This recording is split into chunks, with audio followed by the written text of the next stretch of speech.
नमस्कार विद्यार्थियों, आज आओ पढ़ें ऐप पर हम आप लोगों के लिए एक महत्वपूर्ण जानकारी लेकर फिर प्रस्तुत हुए हैं। आज हम जो विषय का और पाठ का अध्ययन करेंगे वो कक्षा 9 पाठ 9 साख्या और शब्द। साख्या और शब्द नाम आते ही हमारे मन में एक प्रश्न उठता है, इसके रचनाकार और उनके लिए एक अद्भुत और एक अद्वितीय चित्र हमारे सामने प्रस्तुत होता है। जी हाँ, बिल्कुल सही पहचाना आपने, कबीरदास जी का। साख्या और शब्द के रचनाकार कबीरदास जी हैं। कबीरदास जी के बारे में थोड़ा सा संक्षिप्त जानकारी हम प्राप्त करते हैं। कबीरदास जी का जन्म 1398 ईस्वी में हुआ था। ये ज्ञानाश्रय शाखा के प्रतिनिधि कवि कबीर भक्ति काल के महान समाज सुधारक थे। इनके माता और पिता का नाम नीरू और नीमा था। इसमें भी एक किंवदंती प्रचलित है। ऐसा माना जाता है कि संत कबीर का जन्म विधवा ब्राह्मणी के कोख से हुआ, लेकिन लोक लिहाज के कारण उन्होंने संत कबीर को वाराणसी के निकट लहर तारा नामक तालाब के स्थान पर तालाब के किनारे छोड़ दिया। अब अपन का एक दृढ़ विश्वास है कि ईश्वर जो भी करता है अच्छे के लिए करता है। उस तालाब के पास में नीरू और नीमा जो जुलाहा दंपति थे और वे स्वयं निसंतान थे, वो गुजर रहे थे और उन्होंने एक शिशु बालक की रोने और विलाप करने की आवाज को उन्होंने सुना और उस शिशु कबीर को उठाकर अपने घर पर लाए और उनका लालन पालन किया। संत कबीर की औपचारिक रूप से किसी भी प्रकार की शिक्षा नहीं हुई, मतलब वो किसी स्कूल, विद्यालय या कॉलेज में पढ़ने के लिए नहीं गए। अब आप लोगों के मन में ये एक प्रश्न उठा होगा, तो फिर उन्होंने ज्ञान का अर्जन कहां से किया? उन्होंने ज्ञान का अर्जन साधु संगति, आध्यात्मिक चिंतन और निर्गुण भक्ति के द्वारा उन्होंने अपने आत्म विकास का ज्ञान प्राप्त किया। इनके गुरु का नाम रामानंद और इनकी पत्नी का नाम लोई था। अब इनकी रचनाओं के विषय। कबीरदास जी की जो रचना है वो है साधु भक्ति, साधु महिमा, गुरु भक्ति, गुरु महिमा, आत्मबोध और ईश्वर के प्रति अथाह प्रेम। ये उनकी रचनाओं के विषय हैं। साथ ही साथ उन्होंने उस समय समाज के अंदर जो धार्मिक आडंबर थे, जो अंधविश्वास था, बहुदेववाद का जो प्रचलन था, उन सब का उन्होंने अपने रचना के माध्यम से बिल्कुल विरोध किया। इसी के कारण हजारी प्रसाद द्विवेदी ने इनको वाणी का डिक्टेटर कहा है। कहने का मतलब इन्होंने जो समाज के अंदर जो बुराइयां व्याप्त थी उन पर सपाट बयानी की, कटाक्ष किया था, बिल्कुल विरोध किया अपने रचनाओं के माध्यम से। इनकी जो रचनाओं की जो शैली है वो है उपदेशात्मक है, खंडन मंडन है और भावात्मक शैली है। इनकी मुख्य रचनाओं के बारे में आप लोगों को जानकारी होगी कि इनकी रचनाओं का जो संग्रह है उसको बीजक कहा जाता है, जिसके 3 भाग हैं, साखी, शब्द और रमेनी। इन तीनों भागों में इनकी रचना संसार पूरा व्याप्त है। भाषा शैली, कबीरदास जी की जो भाषा है वो ब्रज, अवधी, पंजाबी, राजस्थानी, फारसी, अरबी, इन सब भाषाओं का मिश्रण है। इसलिए कबीर की भाषा को कहते हैं सद्दूकड़ी भाषा, मतलब खिचड़ी भाषा। इन सब भाषा के शब्दों का प्रयोग इन्होंने अपने साखी और शब्द और दूसरी रचनाओं में भी किया है। हमारी पाठ्य पुस्तक के अंदर सबसे पहले साखियां हैं और साखियों के बारे में हम अध्ययन करेंगे। मैं हर एक साखी का उच्चारण के साथ में मैं आप लोगों से संवाद भी करूंगा और हमारी स्क्रीन पे भी वो साखी लिखी हुई आपको सरल तरीके से दिख जाएगी, क्योंकि हमारा एक मुख्य उद्देश्य को लेकर के हम चले हैं और वो मुख्य उद्देश्य ये है कि शिक्षा से कोई वंचित नहीं रहे और निःशुल्क सरल तरीके से हमारा प्रयास है कि आप लोगों का ज्ञानार्जन हो सके। तो पहली साखी के बारे में विचार करते हैं। पहली साखी, मान सरोवर सुबर जल हंसा केली कराही, मुक्ता फल मुक्ता चुगे उड़ उड़ी अनंत न जाई। मान सरोवर, सबसे पहले देखो आप सीधा सीधा हम इसका अर्थ लेंगे, उसके बाद में हम इसका प्रतीकार्थ समझेंगे, मतलब इसके माध्यम से कबीरदास जी समझाना क्या चाह रहे हैं। तो पहले सीधा और सरल अर्थ, उसके बाद प्रतीकार्थ। मान सरोवर, जो मन रूपी सरोवर है उसको कहा इन्होंने मान सरोवर, और एक मान सरोवर का यहाँ पर कहा गया है कि हिमालय पर्वत पर वहां पर स्थित एक पवित्र सरोवर, उसको मान सरोवर कहा है। तो कह रहे हैं कि मान सरोवर के अंदर स्वच्छ और निर्मल जल भरा हुआ है और वहां पर हंस हैं, वो क्रीड़ा कर रहे हैं। हंस क्या कर रहे हैं? वहां पर क्रीड़ा कर रहे हैं, अटखेलियां कर रहे हैं, और वो क्या कर रहे हैं? मोती को चुग रहे हैं। मोती है, हंस है, मोती को चुग रहे हैं और मोती चुगने में उनको इतना आनंद प्राप्त हो रहा है कि वो उस मान सरोवर को छोड़ करके अन्यत्र नहीं जाना चाह रहे हैं। अब कबीरदास जी ने प्रतीकार्थ रूप से इसके माध्यम से क्या समझाया है वो भी आप समझें। इसका प्रतीकार्थ इस रूप में है कि जीवात्मा मनुष्य प्रभु भक्ति में लीन होकर के मन के अंदर परम आनंद को प्राप्त कर रहे हैं। वो प्रभु भक्ति में इतने लीन हैं कि उनको अन्यत्र कुछ भी नहीं सूझ रहा है। वे स्वच्छंद होकर के मुक्ति का आनंद उठा रहे हैं।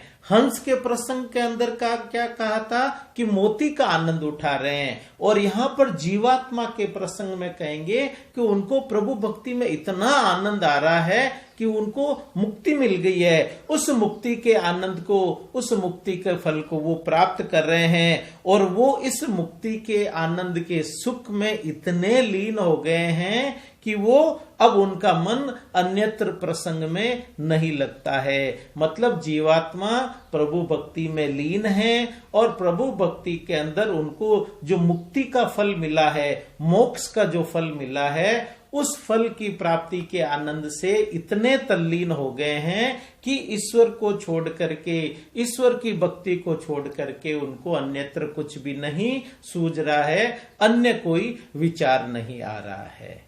अब दूसरी साखी को समझते हैं। कबीरदास जी ने दूसरी साखी में बताया है कि प्रेमी ढूंढत में फिरो, प्रेमी मिले न कोई, प्रेमी को प्रेमी मिले, सब विष अमृत होई। कबीरदास जी ने कहा है कि मैं प्रेमी को ढूंढने के लिए निकला हूं, अर्थात सच्चे ईश्वर प्रेमी को, सच्चे प्रभु भक्त को ढूंढने के लिए निकला हूं, किंतु अहंकार के कारण मुझे सच्चा प्रभु भक्त, सच्चा ईश्वर का प्रेमी व्यक्ति नहीं मिला है, क्योंकि हर एक में अहंकार व्याप्त है और अहंकार के कारण ही हम ईश्वर से दूर होते हैं।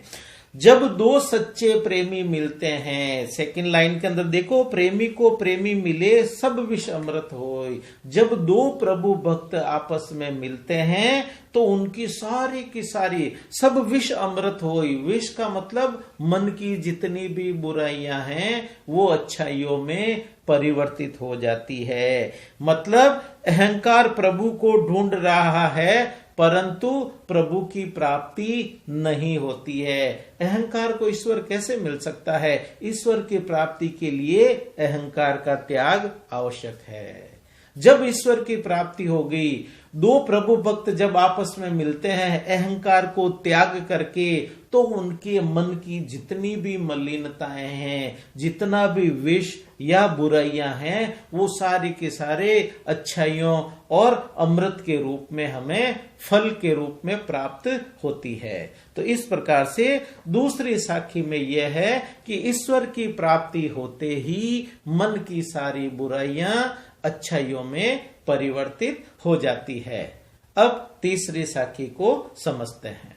तीसरी साखी में कबीरदास जी ने कहा है कि हस्ती चढ़िए ज्ञान को सहज दुलीचा डारी, स्वान रूप संसार है बोकन दे जक मारी। जक का मतलब है व्यर्थ में। अब इसमें कवि कौन? कबीरदास जी ज्ञान प्राप्ति में लगे हुए साधक को संबोधित करते हुए कहते हैं कि तुम इस ज्ञान रूपी हाथी पर, जो ईश्वर का ज्ञान है उसको हाथी की उपमा दी है कि तुम ज्ञान रूपी हाथी पर सहज समाधि रूपी दुलीचा, जो आसन है उसको बिछा करके भक्ति मार्ग पर निश्चिंता पूर्वक चलते रहें। पहली पंक्ति का पुनः अर्थ समझें कि ज्ञान प्राप्ति में लगे साधक को संबोधित करते हुए संत कबीरदास जी ने कहा है कि तुम ज्ञान रूपी हाथी पर सहज समाधि, ईश्वर की प्राप्ति में समाधि में बैठते हैं ना, तपस्या समाधि, वैसे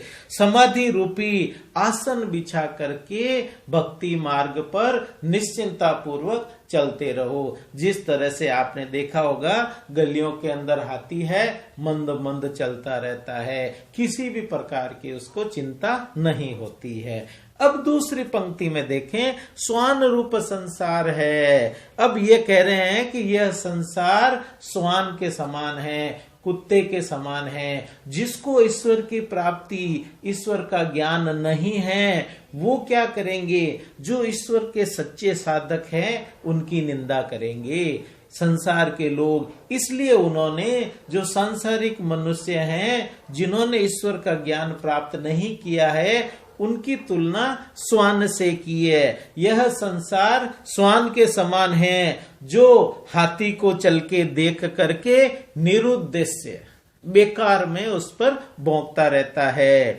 अर्थात जो साधक होता है वो ज्ञान प्राप्ति में लीन है, और जो संसार के लोग हैं जिनको भक्ति का, ईश्वर का जरा सा भी ज्ञान नहीं है, अक्षर भी ज्ञान नहीं है, वो क्या करेंगे? उन सच्चे साधक की निंदा करेंगे। इसलिए कबीरदास जी ने कहा है कि वो निंदा करने वाले लोग स्वान की तरह है। हमें तो केवल प्रभु भक्ति के मार्ग पर निश्चिंता पूर्वक आगे बढ़ते रहना चाहिए है। इस प्रकार का संदेश इन्होंने तीसरी साखी के अंदर दिया है। नंबर 4 साखी। नंबर 4 साखी को समझें, फिर हम उसके भावार्थ की चर्चा करेंगे। पखा पखी के कारणे, पखा पखी का मतलब होता है पक्ष विपक्ष। पखा पखी के कारणे सब जग रहा भुलान, पूरे संसार ने ईश्वर को भुला दिया है। किसके कारण से? पक्ष विपक्ष के कारण से। निरपक होई के हरि बजे, निरपक का अर्थ है निष्पक्ष रूप से हरि बजे, सोई संत सुजान, सच्चा ज्ञानी वही है। देखें आप इसका भावार्थ, इसमें कबीरदास जी ने कहा है कि मनुष्य इस संसार में धर्म संप्रदाय के, जाति के झंझट में पढ़ करके पक्ष और विपक्ष में वो गिर गया है। अर्थात अपनी अपनी जाति, अपनी अपनी संप्रदाय को श्रेष्ठ मानने लगा है। अब इस दौड़ भाग के अंदर हुआ क्या है? इस दौड़ भाग के अंदर जो ईश्वर की प्राप्ति का जो लक्ष्य था वो भूल गए। हर एक जाति संप्रदाय, हिंदू, मुस्लिम, सिख, ईसाई, किसी भी जाति संप्रदाय का हो, अपनी अपनी जाति और संप्रदाय को श्रेष्ठ मानने के चक्कर में जो इस संसार में ईश्वर की प्राप्ति का वो लक्ष्य लेकर के आए थे, वो लक्ष्य दूर हो गया। ईश्वर की प्राप्ति का लक्ष्य, उससे मार्ग से वो विचलित हो गए। किसके कारण से? धर्म और संप्रदाय, अपने अपने धर्म, अपने अपने संप्रदाय को श्रेष्ठ मानने के चक्कर में। द्वितीय पंक्ति, निरपक होई के हरि बजे सोई संत सुजान।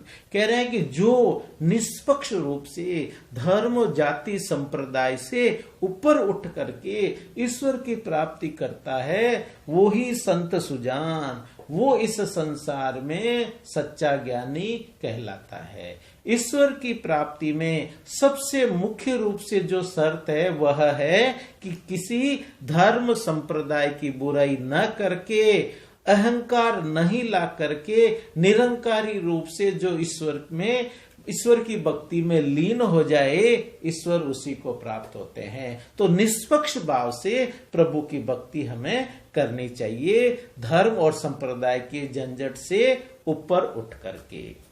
अब साखी नंबर 5 का अर्थ समझते हैं। साखी नंबर 5 का अर्थ समझते हैं। हिंदू मुआ राम कही, मुसलमान खुदाई, कहे कबीर सो जीवता, जो दुह के निकट न जाई। कबीरदास जी ने जो संसार के अंदर, धर्मों के अंदर जो आडंबर व्याप्त हो गए हैं उनका खंडन करते हुए कहा है कि उस निराकार ब्रह्म की उपासना हमें करनी चाहिए। ईश्वर है वो निराकार रूप में है। तब कहते हैं कि हिंदू लोग राम का नाम जपते जपते मोक्ष प्राप्ति की इच्छा करते हैं, लेकिन उनको मोक्ष नहीं मिलता है। उसी प्रकार मुस्लिम संप्रदाय के लोग खुदा का नाम रटते रटते इस जीवन को भी व्यर्थ कर रहे हैं।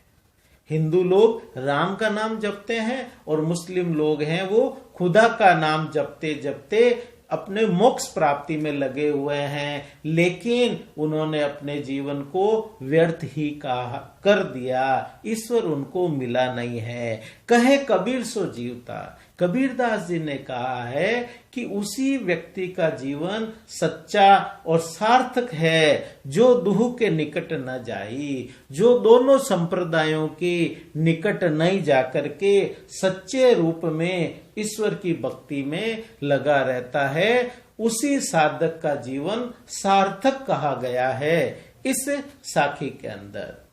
अब साखी नंबर 6, कबीरदास जी द्वारा रचित साखी नंबर 6। काबा फिर काशी भया, राम ही भया रहीम, मोट चून मैदा भया, बैठी कबीरा जीम। अब इसके अंदर जब ईश्वर की ज्ञान की प्राप्ति हो जाती है, ईश्वर का जब साक्षात्कार होता है, मन के अंदर जब ज्ञान का उदय होता है, तब उसके हिंदू और मुसलमान संप्रदाय से परे जब व्यक्ति ऊपर उठ जाता है तो उसको ईश्वर की प्राप्ति होती है। इस साखी में कहा है कि वह राम रहीम और हिंदू मुसलमान के भेद से ऊपर उठ जाता है। काबा फिर काशी भया, जो मुस्लिम संप्रदाय का जो तीर्थ स्थल है काबा, फिर वो उसके लिए काशी हो जाता है, हिंदू संप्रदाय का तीर्थ स्थल बन जाता है। कब? ईश्वर की भक्ति प्राप्त करने पर, ईश्वर की प्राप्ति करने पर। अब मोट चून मैदा भया, जिस अनाज को जब चलनी में छानते हैं आटे को, तो जो मोटा मोटा आटा बचता है वो अखाद्य हम उसको मानते हैं और अमूमन हम उसको गाय या कुत्ते के लिए बाहर फेंक देते हैं। मोट चून मैदा भया, बैठी कबीरा जी। अब कह रहे हैं कि ये संप्रदायों से ऊपर उठ जाने पर कबीरदास जी कह रहे हैं कि मन की सारी मलिनता, मन की सारी बुराइयां हैं, उसको मोटा अनाज कहा है। मोटा अनाज का मतलब क्या हो गया? मन की सारी जो बुराइयां हैं, संकीर्णताएं हैं, वो सारी की सारी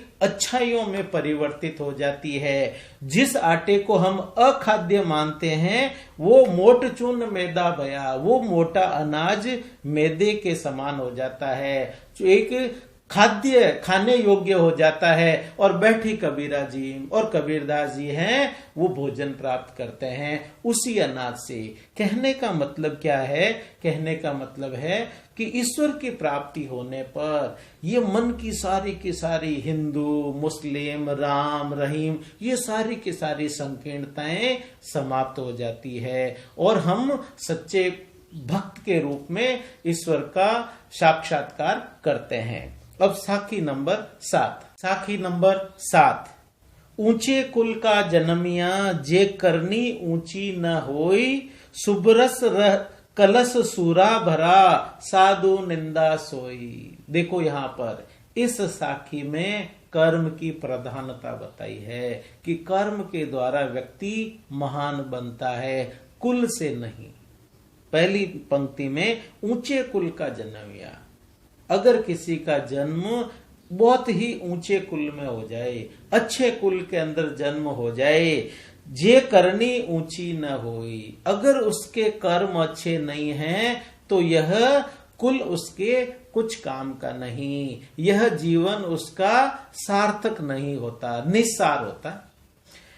सुब्रत कलश सूरा भरा, कबीरदास जी ने उसकी तुलना कैसे की है कि सुब्रस कलश सूरा भया। कहते हैं कि सोने के कलश के अंदर यदि शराब भर दी जाए, मदिरा भर दी जाए, पात्र तो बहुत अच्छा है, सोने का है, हर व्यक्ति प्राप्त करना चाहता है और उसको प्राप्त करके प्रसन्न हो जाता है। लेकिन उसी पात्र के अंदर यदि शराब डाल दी जाए तब साधु निंदा सोई।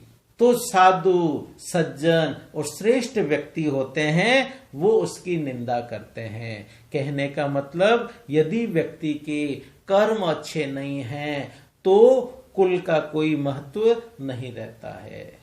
साधारण कुल से जन्म लेके भी अनेक हमारे सामने ऐसे जीवन में उदाहरण मिलते हैं जिन्होंने अच्छे कर्मों के द्वारा संसार को उपदेश दिया है और आज उनकी गणना महान व्यक्तियों में की जाती है। इसलिए हमें अच्छे कर्म करने चाहिए। आप भी ये जीवन में धारण कर लें, हमारे माता पिता इस पोस्ट पर, हमारे माता पिता के पास इतना धन है, ये सारा का सारा एक तरफ रह जाता है। आप अच्छे कर्मों के द्वारा उस धन को 4 गुना भी कर सकते हो, संसार के अंदर प्रसिद्धि प्राप्त कर सकते हो। इसलिए आपके कर्म अच्छे होने चाहिए। इस पाठ में 2 शब्द है। पहला शब्द प्रारंभ होता है मोह को कहां ढूंढे रे बंदे, और दूसरा शब्द प्रारंभ होता है संतों भाई आई ज्ञान की आंधी रे। तो ये जो दूसरा शब्द है संतों भाई आई ज्ञान की आंधी रे, ये इस वर्ष में आपके पाठ्यक्रम में नहीं रखा गया है। जब आपका पाठ्यक्रम संक्षिप्त कर दिया है उसमें इस दूसरे जो शब्द को हटा दिया गया है।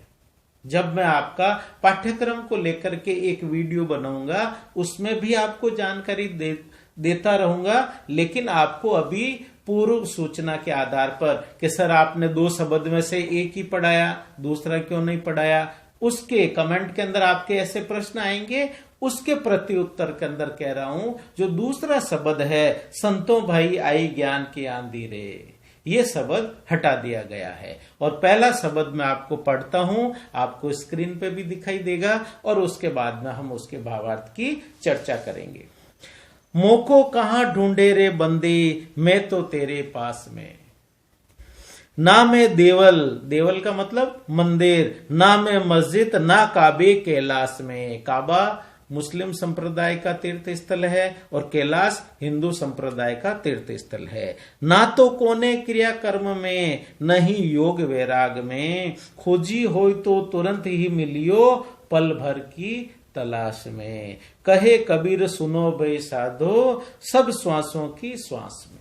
इस शब्द का आप अर्थ देखें, इसके अंदर मनुष्य जीवन भर ईश्वर की प्राप्ति में लगा रहता है, मंदिर जाता, मस्जिद जाता है, अनेक प्रकार के क्रियाकर्म और योग इत्यादि करता है, लेकिन फिर भी उसको ईश्वर की प्राप्ति नहीं होती है। ये जो धर्म के अंदर विभिन्न धर्मों में जो बाहरी आडंबर है उस पर कटाक्ष करते हुए कबीरदास जी ने कहा है, और इस वाले शब्द में कबीरदास जी ने ईश्वर के माध्यम से कहा है। ईश्वर स्वयं उस साधक को बोल रहा है, क्या बोल रहा है कि मोह को कहां ढूंढे रे बंदे। देखो आप परमात्मा कह रहे हैं भक्त को, क्या कह रहे हैं कि तू मेरे को कहां पर ढूंढ रहा है। बंदे का मतलब भक्त, हे बंदे, हे मनुष्य, तू मेरे को कहां पर ढूंढ रहा है। मैं तो तेरे पास में, मैं तो तेरे पास में ही हूं। अगर सच्चे मन से ज्ञान चक्षु से मुझे देखेगा